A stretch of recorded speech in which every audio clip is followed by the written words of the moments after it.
ରାମଚରିତ ମାନସ ମା କେବଳ କାହାଣୀ ନୁହେଁ,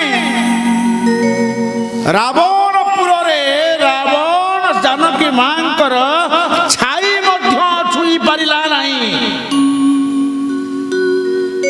ଯେଉଁ ରାବଣର ଗୋଟାଏ ଶବ୍ଦରେ ପିତାମହ ବ୍ରହ୍ମା ରାବଣ ଦରବାରରେ ବେଦ ପାଠ କଲେ, ଗୋଟିଏ ନିର୍ଦ୍ଦେଶରେ ଚନ୍ଦ୍ର ରାବଣର ଗାଧୁଆ ଘରେ ସୁଶୀତଳ ଜଳ ପ୍ରଦାନ କଲେ, ଗୋଟିଏ ନିର୍ଦ୍ଦେଶରେ ବାୟୁ ଦେବତା ରାବଣର ଫୁଲ ବଗିଚାରେ ଫୁଲ ସେବା କଲେ, ଅଗ୍ନି ଦେବତା ରାବଣ ରୋଷେଇ ଘରେ ରୋଷେଇଆ ହେଲେ।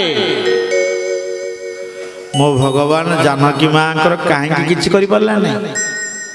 କାହିଁ କରିପାରିଲା ନାହିଁ? ଅଶୋକ ବାଟିକା ରଖିଲା ଯୋଉଠି ଶୋକ ନାହିଁ, ଦୁଃଖ ନାହିଁ, ଅଶୋକ ଅଶୋକ ବଣେ ରଖିଲା ଭଗବତୀ ମା ରାବଣର ମୁହଁକୁ ଦିନେ ବି ଦେଖି ନାହାନ୍ତି।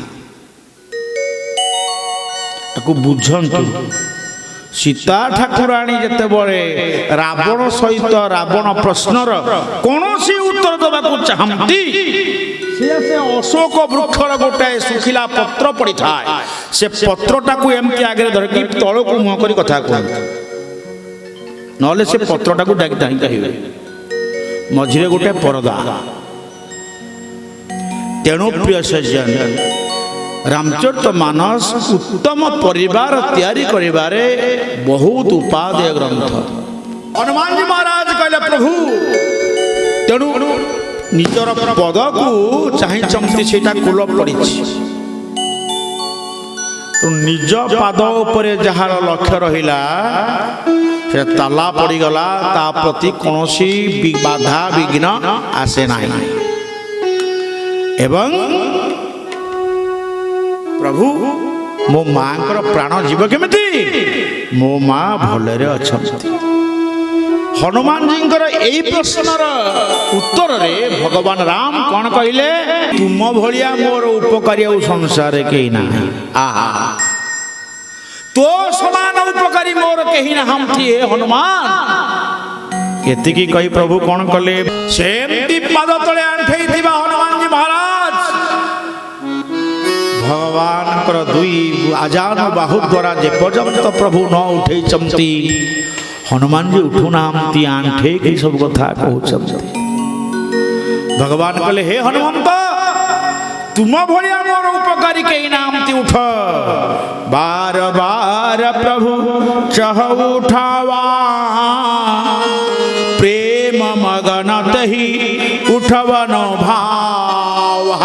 ଅତି ପ୍ରେମ ମଗନରେ ଉଠେଇକିରି ହନୁମାନଜୀକୁ ଆଲିଙ୍ଗନ କରିଦେଲେ। ଆହା, କେବଳ ଶରଣ ଶରଣ ଶରଣ। ଭଗବାନ ଏଥର ଲୀଳାପକାଲି ଆସିଲେ। ଆଚ୍ଛା ହନୁମାନଜୀ, ରାବଣ ଦ୍ୱାରା ପାଳିତ ଲଙ୍କାକୁ ତୁମେ କେମିତି କଣ ଏମିତି ପୋଡ଼ି ପକେଇଲ? ମା ହନୁମାନଜୀ କଣ ଉତ୍ତର ଦେଲେ?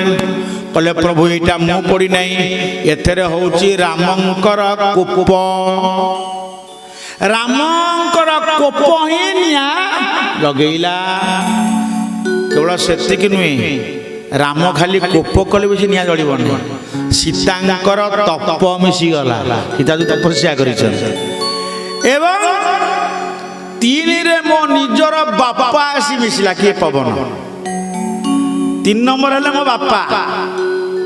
ରାମଙ୍କ କୋପ, ସୀତାଙ୍କ ତପ, ମୋ ବାପ, ରାବଣର ପାପ, ଏ ଚାରିଟା ଏକାଠି ହେବାରୁ ତା ଲଙ୍କାଟା ଜଳି ପଡ଼ି ବୋଲି ଆନନ୍ଦ କନ୍ଦ ଭଗବାନ କି।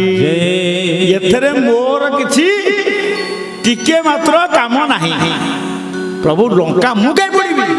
ଆପଣଙ୍କ କୋପ ପଡ଼ିଲା, ସୀତା ଠାକୁରାଣୀଙ୍କର ତପସ୍ୟା ପଡ଼ିଲା, ମୋ ବୋପା ପଡ଼ିଲା, ଆଉ ଶେଷରେ ରାବଣର ପାପ। ଏ 4 ପ ମିଶିଗଲା ପରେ ଖତମ ହେଇଗଲା ଲଙ୍କା ନଗରୀ। ମୋର ଏଥିରେ କିଛି କାର୍ଯ୍ୟ ନାହିଁ।